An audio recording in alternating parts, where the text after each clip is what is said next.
All right, so here we are all minding our own business on a Friday afternoon or morning, depending on where you were when this announcement happened. And suddenly, Tudor is releasing a brand new watch in a brand new line in a whole range of sizes. What the f? Anyway, I'm gonna share my thoughts on it. My name's Sam. Welcome to Blacked Out. Let's go.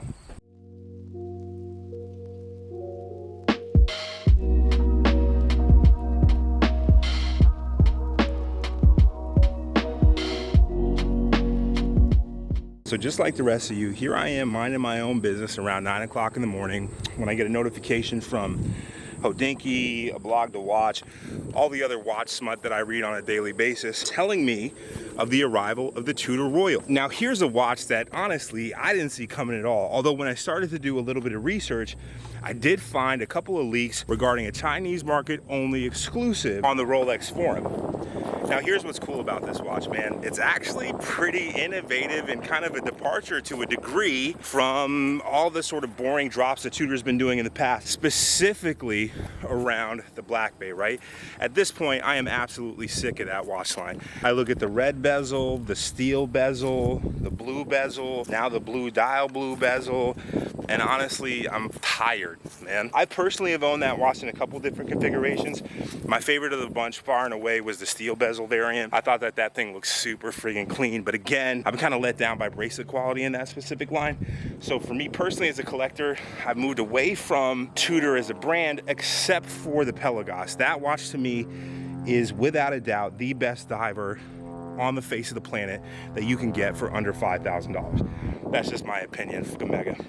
All right, so back to the Tudor Royale. What are my initial thoughts? I like it, man. I actually reached out to my AD as soon as I saw this thing drop and said, I want that day-date variant with the blue dial, with the Roman indices. But that actually brings me to my next point. What the f is going on with all the configurations? This is my biggest gripe with Tudor. I feel like a lot of times there isn't clarity of vision around what it is that they're doing.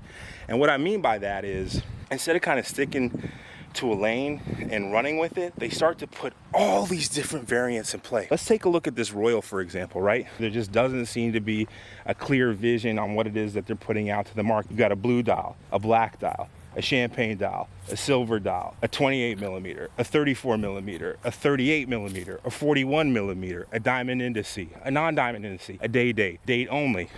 You get the point, right? It kind of just goes on and on and on. Oh, wait a minute, sorry, two-tone, non-two-tone. Okay, that covers it. But listen, this is my biggest gripe with this watch in particular, is the lack of vision, the lack of clarity. You come up with one brilliant idea in the form of this Tudor Royale with the integrated braces. I mean, honestly, it looks really cool, but then you kind of lose me with the need to create, what, like 45,000 different configurations? It's just overkill, man. And quite frankly, that's the problem for me with Tudor as a whole. That said, I still do like this watch. I'm still putting an order in for one. I'm hopeful that I can get one before, I don't know, Christmas 2021 or a vaccine or any of that. The other thing though that was a little bit troubling to me as I put this one together, I reached out to my AD and I say, hey, take a look at this, man. I'm interested in the Roman numeral dial, black or blue with the day-date complication.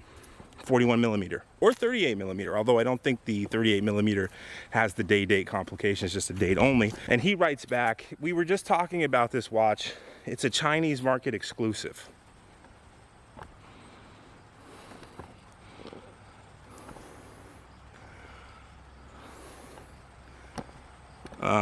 No, it's not.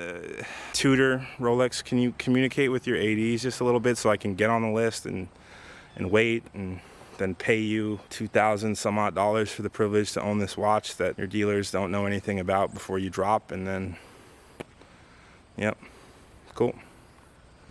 Glad we're all on the same page. It's fantastic. And that brings me to my next point about this watch, the price. I'm actually stunned, man. And I think they're getting away with it by putting an ETA movement with not a ton of refinement, with, I don't know how much of this thing has been developed in-house. I gotta read into that a little bit more. But honestly, I'm impressed. Keeping it sub 3,000 for, I think, the majority of the configurations. I think you can get just above that, or maybe mid to upper threes with the diamond dial configuration, with the day-date and all that good news. But keeping it below there is actually pretty interesting to me. We're bound to see gray market jump on these things right off the rip until they're kind of more widely available. But keep in mind, this, to my knowledge, is not a limited edition. No reason to think that this won't be as mass produced as most of the stuff that they're doing. Just be patient. These will probably end up floating on the gray market at first at a premium, right? I think I saw one of those Chinese market limited editions running for like 4.3, which is what, like a $1,500 markup on that particular configuration that I saw. It was also dog ugly in the two-tone variant. But that said, I imagine like most Tudors, they're gonna get a little bit soft, especially if these come out in sort of great quantities throughout the holiday season and into 2021. But then again, Tudor might be looking for a little bit of the same exclusivity around these new releases. You look at what they did, particularly with the Black Bay Blueberry, or I don't know, what are we calling that watch? Overhyped? Not that interesting.